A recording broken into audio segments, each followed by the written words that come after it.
Hello, this is Steve Loves Legos here with a tutorial on how to build a Lego garage door. Okay, the ingredients you need are 2 connector pins, 1 LEGO Technic frame of any size or shape, your walls to fit your frame, a plate to fit your frame, like so, and any 2 LEGO Technic bricks.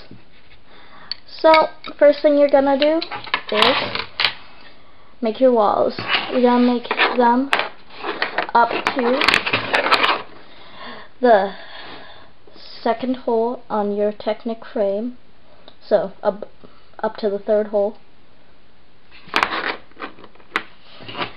Once you have them like that, you're going to prepare the door.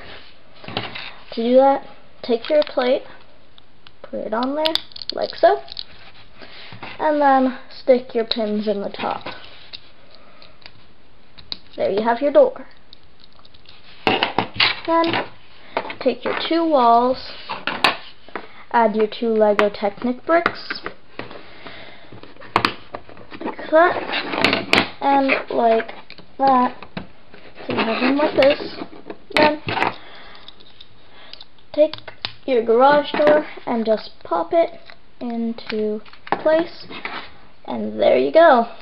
There's your Lego garage door. See you next time.